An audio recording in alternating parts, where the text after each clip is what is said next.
안녕하세요. 말씀 한 줌. 오늘은 고린도전서 6장 12절에서 20절 말씀을 함께 살펴보도록 하겠습니다.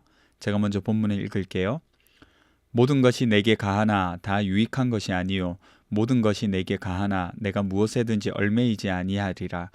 음식은 배를 위하여 있고 배는 음식을 위하여 있으나 하나님은 이것저것을 다 패하시리라. 몸은 음란을 위하여 있지 않고 오직 주를 위하여 있으며 주는 몸을 위하여 계시느니라. 하나님이 주를 다시 살리셨고 또한 그의 권능으로 우리를 다시 살리시리라. 너희 몸이 그리스도의 지체인 줄을 알지 못하느냐? 내가 그리스도의 지체를 가지고 창녀의 지체를 만들겠느냐? 결코 그럴 수 없느니라. 창녀와 합하는 자는 그와 한 몸인 줄을 알지 못하느냐? 일러스되 둘이 한 육체가 된다 하셨나니 주와 합하는 자는 한 영이니라. 음행을 피하라. 사람이 범하는 죄마다 몸 밖에 있거니와 음행하는 자는 자기 몸에 죄를 범하느니라. 너희 몸은 너희가 하나님께로부터 받은 바 너희 가운데 계신 성령의 전인 줄을 알지 못하느냐? 너희는 너희 자신의 것이 아니라 값으로 산 것이 되었으니 그런즉 너희 몸으로 하나님께 영광을 돌리라. 아멘. 오늘 본문은 고린도 교회의 성 문제를 다루는 것처럼 보이지만 사실은 한 예로 든 것입니다. 바울이 보기에 고린도 교회는 성과 관련된 문제가 있지만 무엇보다 그 문제가 일어나는 원인을 보고 있어요. 그게 뭐냐?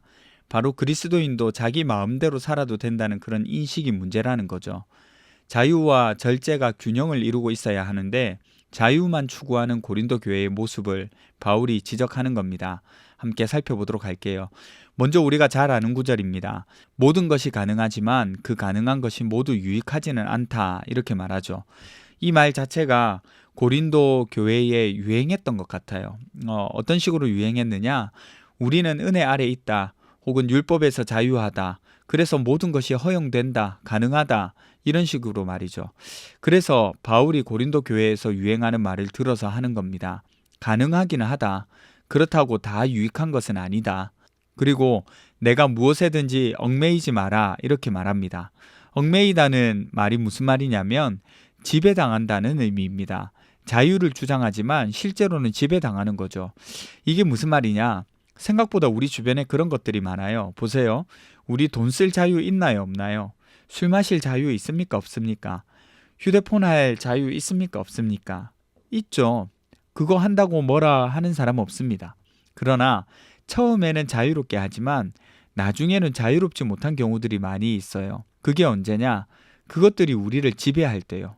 여러분, 술이 우리를 지배하면 내가 술을 마시는지 술이 나를 마시는지 모르겠다고 술 마시는 사람들도 이야기하잖아요. 돈도 마찬가지입니다. 마음대로 쓰고 싶은 대로 자유롭게 썼다고 합시다. 뒷일을 생각하지 않고 쓰게 되면 어떻게 되겠습니까? 여러분, 뻔한 일이죠. 휴대폰도 마찬가지입니다. 조금만 보고 일어나야지, 그러다가 1시간 지나고, 조금만 보고 해야지, 그러다가 1시간 지나고, 정각에는 꼭 일어나야지, 그러다가 결국에는 저녁이 되고 밤이 되잖아요. 결국 우리 삶을 무력하게 만드는 경우들이 얼마나 많아요. 그러니까 바울이 말하는 것은 고린도 교회가 자유롭지만 사실은 무엇에 지배당하고 있는지를 꿰뚫고 있는 거예요. 또 말합니다. 고린도 사람들 사이에서는 이런 논리를 가지고 있었어요. 13절을 보세요. 음식은 배를 위하여 있고 배는 음식을 위하여 있다. 이게 무슨 말이냐? 쉽게 말하자면 배고프면 먹는 것이 자연스러운 일이라는 거죠. 그런 것처럼 성욕도 자연스러운 욕구 아니냐는 겁니다. 고린도는 항구 도시거든요. 그랬기에 성적으로도 매우 문란한 도시이기도 했습니다. 그래서 그들은 성관계를 단순한 신체 활동 정도로 생각했어요. 신전에서도 집단으로 성관계하는 문화가 아주 자연스럽게 자리 잡고 있었으니까 크게 문제 삼고 있지 않았다는 겁니다. 또 당시에 헬라 철학의 영향을 좀 많이 받았는데 그들이 하는 말이 뭐냐면 몸은 중요하지 않다, 영혼이 중요하다, 이렇게 생각한 거예요. 그래서 몸은 비천하고 더럽고 아주 낮은 등급의 못난 것이라고 여기는 풍조가 있었습니다. 몸으로 무슨 일을 해도 나중에 버려지고 영혼과는 상관없다고 여겼어요. 그런 그들에게 바울이 전혀 다르게 말합니다. 뭐라고 말합니까? 몸은 음란을 위하여 있지 않고 오직 주를 위한다. 여러분, 기독교는 다르죠. 하나님이 영혼만 만드셨습니까? 몸도 만드셨잖아요. 예수님도 육신으로 오셨잖아요. 그리고 여러분, 중요한 것 하나, 우리가 늘 신앙 고백하잖아요. 뭐라고 고백합니까? 몸이 다시 사는 것과 영원히 사는 것을 믿습니다. 이렇게 고백하잖아요. 그러니까 장차 우리의 부활에도 몸이 부활한다는 사실입니다. 14절에도 그렇게 언급하잖아요. 그의 권능으로 우리를 다시 살리실 것이라고. 그러니까 성도는 단순하게 예수님을 믿는 사람이 아니라 예수님과 연합된 사람, 그리스도의 지체입니다. 그래서 음행을 한다는 것은 그리스도와 연합된 몸을 음행에 사용하는 것이 되는 거죠. 몸만 그런 것이 아닙니다. 영혼도 그렇죠. 그래서 17절 주와 합한 자는 한 영이라고 말하고 있어요. 그러니 보세요. 바울이 지금 하는 말은 너희는 지금 누구랑 연결되어 있냐는 거죠. 그리고 오늘 본문의 핵심, 음행을 피하라 이렇게 말합니다. 왜냐하면 우리 몸은 우리 가운데 계신 성령의 전이기 때문입니다. 전은 대궐을 뜻하거든요. 그러니까 그냥 집이 아니고 뭔가 특별한 큰 집을 말합니다. 이거 성경에서 뭐가 생각나세요? 성전이죠. 그러니 우리 몸은 성령님을 모신 성전이라는 겁니다. 좀 파격적인 가르침이죠. 하나님을 모신 곳을 생각하면 항상 예루살렘 성전을 생각했을 텐데 이제 예수 믿는 성도 자신이 성전이 된 겁니다. 그래서 성도는 성도 것이 아니라 예수님이 핏값으로 사신 것이 됐으니 이 몸으로 하나님께 영광을 돌리는 일을 해야 한다는 거죠. 이제 말씀을 적용해 볼까요? 오늘 본문 음행하면 안 된다. 맞습니다. 음행하면 안 되죠. 맞는데 바울이 말하고자 하는 바를 좀 더 깊이 들여다보면 결국엔 뭐예요? 너희의 정체성이 뭐냐는 거예요. 너희는 그리스도인이라는 겁니다. 세상의 가치와 기준을 쫓아가는 사람들이 아니라는 거예요. 너는 그리스도의 몸, 그리스도와 연합한 자, 성령의 전, 예수님이 핏값을 주고 산 존재라는 거예요.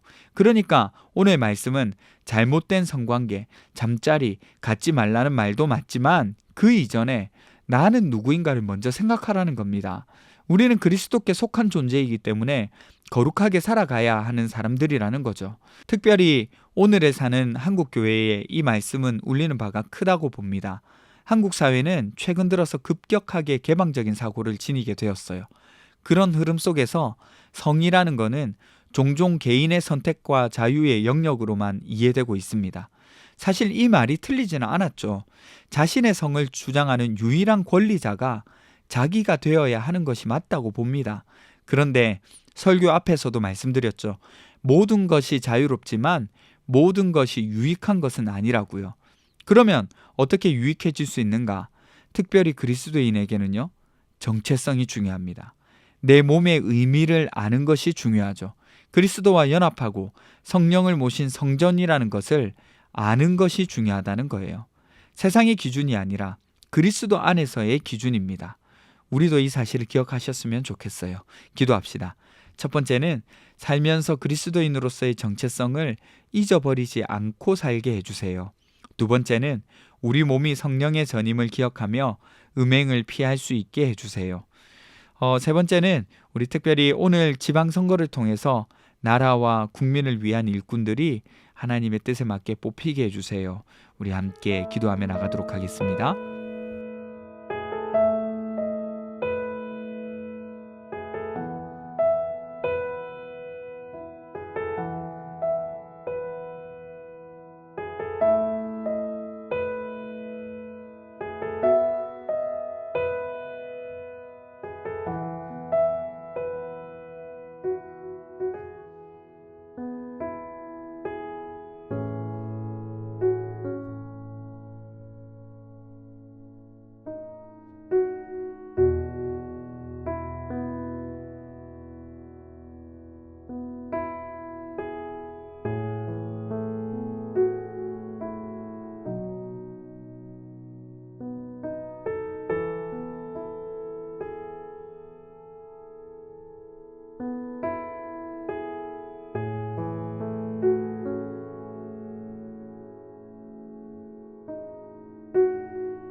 하나님, 우리가 그리스도인이라는 사실을 잊지 않고 살아갈 수 있게 해주세요. 세상의 가치를 따라서 살아가는 것이 아니라 그리스도인으로서 이 세상에 살아간다는 사실을 기억하게 해주세요. 또 우리 몸이 성령의 전이라는 사실도 기억하고 음행을 피하면서 살 수 있도록 도와주십시오. 오늘 지방선거가 있습니다. 이 지방선거를 통하여서 나라와 국민을 위한 성실한 일꾼들이 뽑힐 수 있도록 하나님께서 인도해 주십시오. 감사드립니다. 거룩하신 예수님 이름으로 기도드립니다. 아멘. 여러분, 오늘 하루도 주님이 주시는 신과 기쁨을 누리며 살아가는 하루 되셨으면 좋겠습니다.